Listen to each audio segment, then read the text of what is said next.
What steps should someone take to start developing delayed gratification when they constantly give in to instant gratification? Well, okay, imagine, I know the answer to this to some real degree because I had graduate students in particular who I picked because they were very smart and often very creative, but sometimes they weren't very conscientious. So they had a hard time delaying gratification. And so, well, I would say, if you would like to discipline yourself, which is a very good idea, you need to pick a direction. Pick a direction you want to go first. Pick a goal you would like to attain. And a medium to long-term goal. You might imagine something you need and want, some attainment that would motivate, whose pursuit would motivate you. And you can ask yourself that. It's a good question to ask yourself in general, you know. This is a very good question to ask yourself is, if you could have what you needed and wanted, what would that be?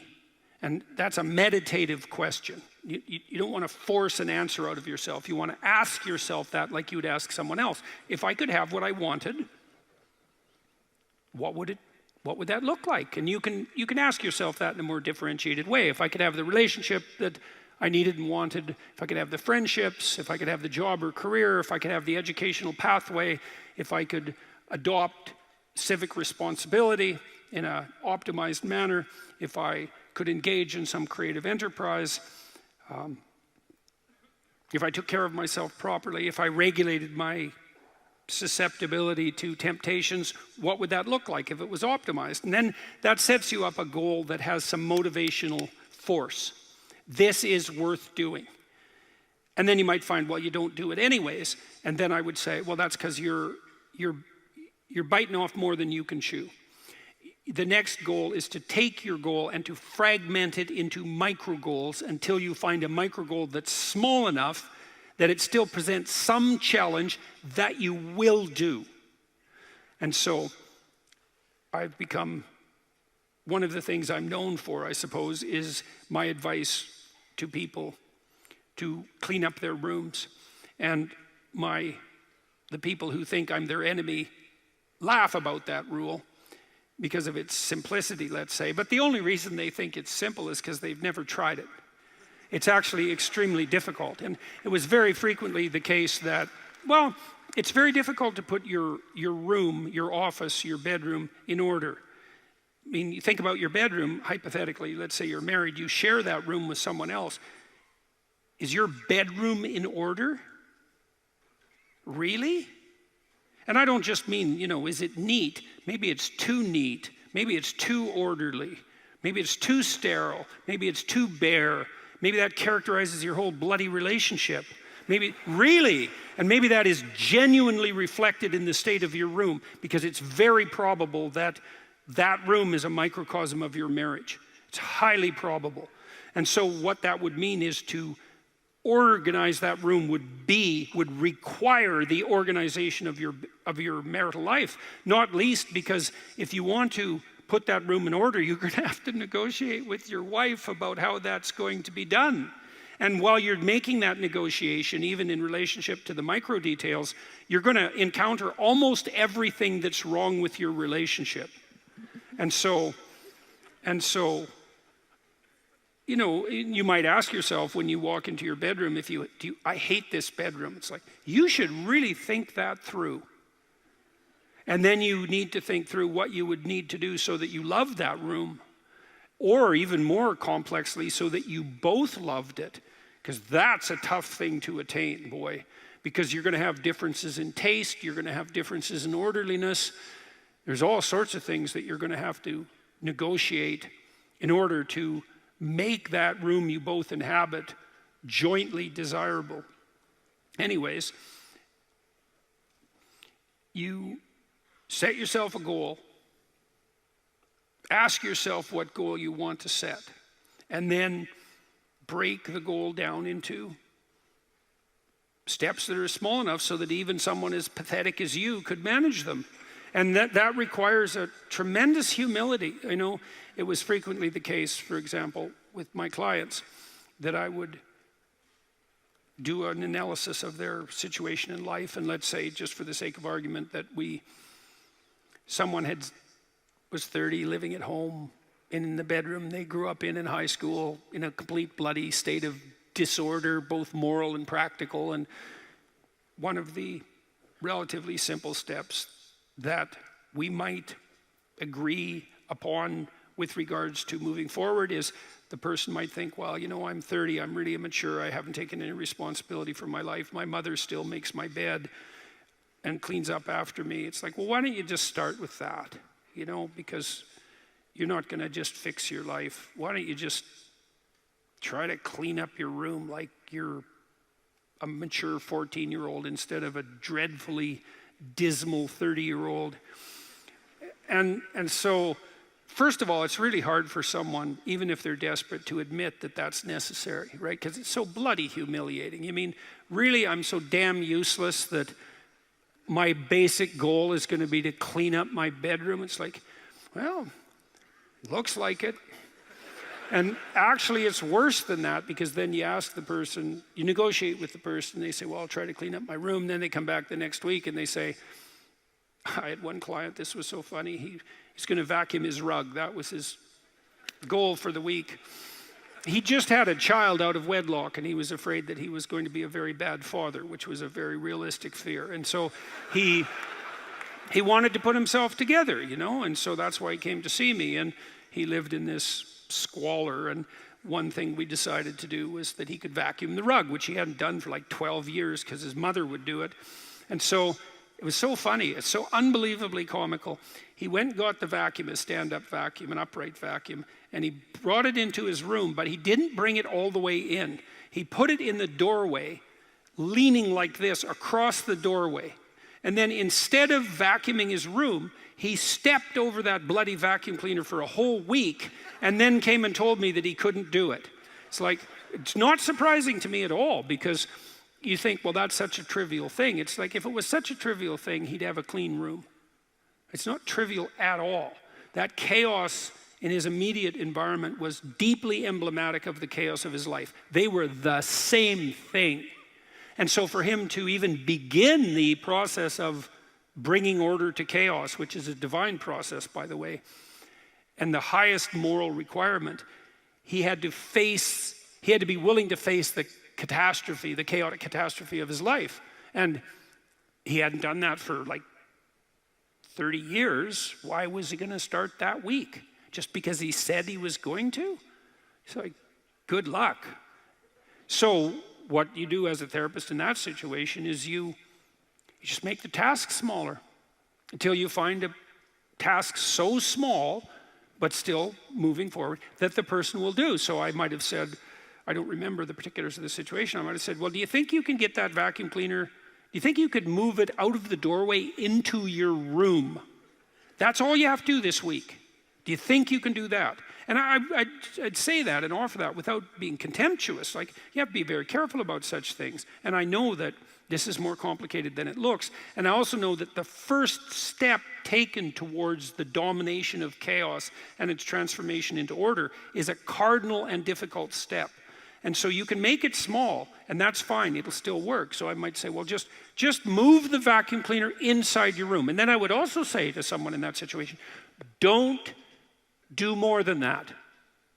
If the agreement that you've made with me and with yourself is that that's enough, abide by the contract that you've written with yourself and allow yourself to be grateful for the fact that you had the courage to take even a single step forward.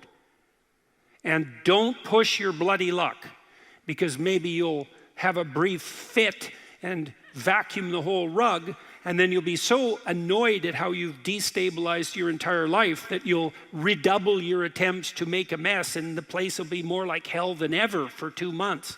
It's very probable that that sort of thing will occur if you break the contract you've set with yourself. The upside of this is, because you think, oh my God, that's so dismal, I have to start that low. It's like, yeah, probably, especially if it's a real difficult thing you're trying to sort out. You have to start as low as you are useless, and that's low. So, but the upside is that progress accelerates. It's not linear. And so if you take once you take the first step, the probability that you'll take a slightly larger second step increases, and that increases non-linearly.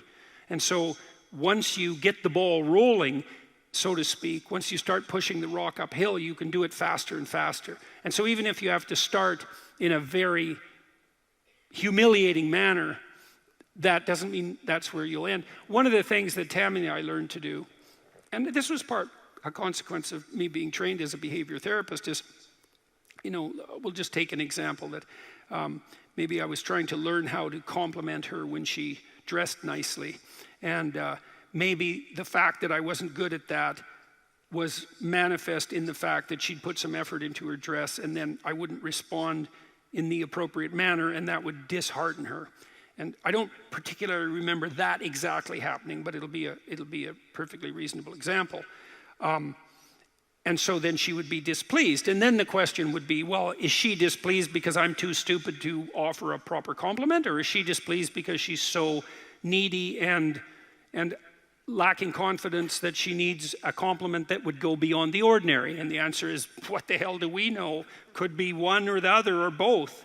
And so what's a possible solution to that? And one possible solution would be, okay, if you do put some effort into your appearance, or I do, we could reverse the situation, but if you put some effort into your appearance, and you would like to hear from me exactly the words that would reward you for doing that and provide you with the confidence to attempt it again in the future, what would those words be?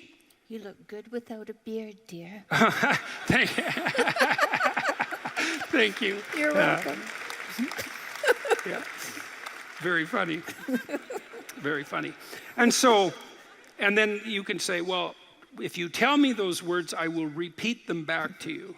And then the person who needs the words might object, well, that's false, it's superficial, it's artificial, it's not spontaneous.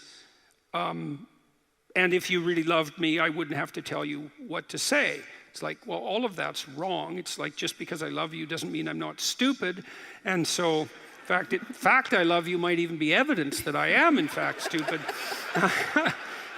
So like, help me out here. I don't know what you want, and maybe you could just tell me, and then I'll tell you what you want, and I'll do it stupidly and badly.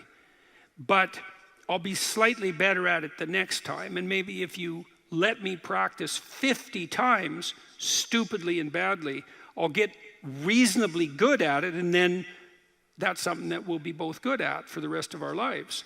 And that's something worth knowing. If you imagine you're upset with your partner because they haven't delivered something to you, whatever it is that you want, and then there's two questions that arises, right? Are you just like immature and greedy and self-centered, or are they useless and incapable of delivering? And neither of you know, and you have to sort that out.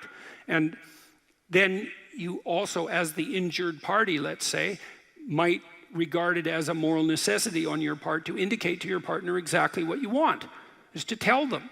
Like, it looks to me like if you did this or said this, then that would satisfy me. And then you might say, well, is that reasonable? Do you feel that it would be reasonable for you to offer that? Would you be willing to offer that? Am I pushing you too far? Those are all things that have to be sorted out. And then you can practice that, and you can practice that with the resolution of every dispute that emerges. If you're willing to take to yourself the responsibility of communicating to your partner your conditions for satisfaction, it means you have to admit them to yourself too, which is also very difficult. And then you can help your partner take stupid incremental steps forward, in the direction that you'd like to see expand, and then you can get better at that. And it's unbelievably useful. You can get better at how you have dinner together, or breakfast or lunch. Those things repeat every day, so they're very important. You can get better at how you greet each other when you come home. You can get better at the routine that you fall into, let's say, when you go to bed at night or when you wake up in the morning. All these things that repeat, because that's your life, the things that repeat. You can conceptualize how you might like them to be ordered if they were undertaken in an optimal manner, and you can start incrementally moving forward to that. And you can do that by communicating what you need and want, and by carefully rewarding your partner for taking the appropriate incremental steps forward. And so if you're trying to discipline yourself, you make a goal, you break it down into micro goals, and you implement the micro goals and reward yourself for doing so. And if you do that reliably and you make that a practice, that you'll become more disciplined across time, and you'll move towards the fulfillment of your goals. And that's practically how that's the practical guide for success on that front.